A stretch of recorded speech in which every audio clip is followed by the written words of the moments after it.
right, one of those headlines were the latest numbers from DP World. That always catches the attention, not just of those in the marine and the logistics industry, but those of the business community here. Dubai-based global port operator DP World reporting a 59% drop in H1 2024 net profit. However, revenue edged 3.3% higher year on year to just over $9.3 billion. We're going to get more on these numbers now by a man in the know, very much with his finger on the marine pulse. He is Lloyd's Register Advisor Committee, MEA. He is a registrar for the Antigua and Barbuda Maritime Flag Registry, past president, global and current regional director of the International Institute of Marine Surveying, and an IIMS board member from the UK, plus full member of the Baltic Expert Witness Association, amongst many qualifications and titles. He's the managing director of Constellation Marine Services. It's a warm welcome back to the studio to my captain, Captain Zarir Irani. Captain, good to see you as always. Likewise, thank you for having us. Captain Irani, let's try and make sense of these DP World. It's always difficult when you get the DP World numbers. It's become such a huge enterprise, such a huge operator, not just here in the UAE, not just here in the region, but globally as well. It's difficult to put all the pieces together. And it's, I suppose, depends on what piece of those earnings and the reporting numbers you read. Let's start with the top line, which is the drop in H1 2024 net profit. Is that to be expected, or does that come as a sudden surprise? Well, nobody likes your bottom line to be less than what it was earlier. There have been in the last 6-8 months substantial changes in the geopolitics, particularly in the Red Sea area, and as a result, lesser transit traffic coming through the region. Saying that, the top line has increased. That means the global reach, the customer base have increased. So that's a very healthy sign. They are expanding, they are getting more customers, and they're expanding into the logistics aspect of it. They're no longer known as a port operator that they had when DP World acquired P&O Ports way back 15 odd years ago. So my view is it's a good sign. The bottom line, of course, you would want that to be as healthy as it was this time last year. But it is a good sign that the top line has increased. My view, it's positive. It shows a bigger spectrum than it was 6 months ago. And it's healthy. It's interesting, isn't it? Because last year, obviously, record revenue growth, 6.6% revenue growth for 23. And yeah, okay, first half of this year, you've seen a little bit of a drop in terms of the net profit, but there are so many positives to take from it. Revenue edging 3.3% higher year on year. The terminal segment, ports and terminal segment, is doing very well. Like-for-like growth of 6% in gross container volumes as well. So all of these would suggest elements of continued growth and expansion. Yes, of course, especially in the Middle East region. And Dubai has seen continuous, or the region has seen continuous influx of people. And as a result, the transit container traffic in the region is quite healthy, which eventually has to translate into a healthy bottom line.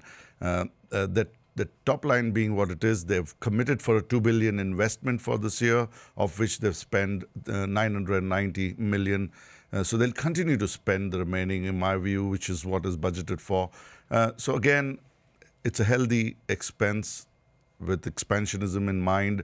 They're going to Africa, Indonesia, even the South American terminals. So it's growth overall, in my view. Sentiments that have been, of course, echoed by the chairman and CEO, Sultan Ahmed bin Sulayem, saying that the year has been marked by deteriorating, obviously, geopolitical environment, disruptions as well to those global supply chains. And we can't get away from that. The Red Sea issues continue to this day.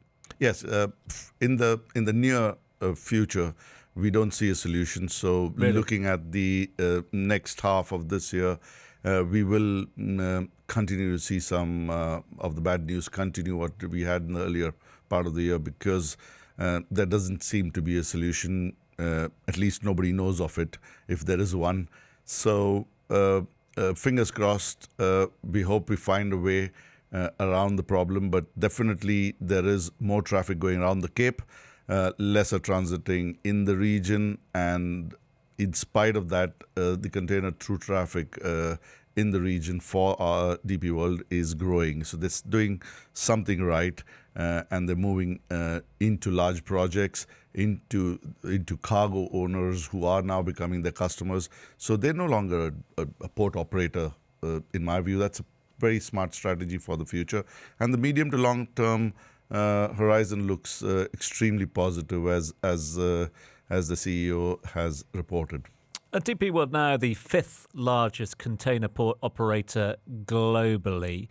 Again, their capex guidance approximately around about the $2 billion mark for this year, unchanged from previous quarter as well. So not too concerned by these latest numbers, that's for sure. Just in terms of that and the growth, and you highlighted there the investment from DP World into infrastructure globally at the moment. Again, that's going to eat into your profits. How influential are DP World in the industry at the moment, in the logistics and the marine industry worldwide? Well, the logistics platform has a reach in 150 countries, and they're targeting 90% cargo movers who book cargoes through ports and logistic facilities. And in my view, that's a very smart move because that's monopolizing the trade. And the future of logistics is door to door. So, road, rail, and sea should form part of your business if you want to grow. It's no longer a DHL only doing air transit of packages, or a port operator only doing containers and bulk cargo or containerized transit. It is door to door, and the fast moving world wants a one-click solution for somebody from hinterland in say our lane to take their cargo or their products straight into maybe a Chicago, and they don't want to know who takes it by sea or by land or by air. They just want, and there is no other substitute to large parcels. They have to go by sea and in and out of ports. So there is a certain must-have in the business of logistics, which DP World have a good hold on. Those are the numbers for H1. We will, of course, be talking to Captain Irani for H2, and if not before, Captain Zarir Irani, Managing Director, Constellation Marine Services, we thank you. Thank you very much, Ron. Right.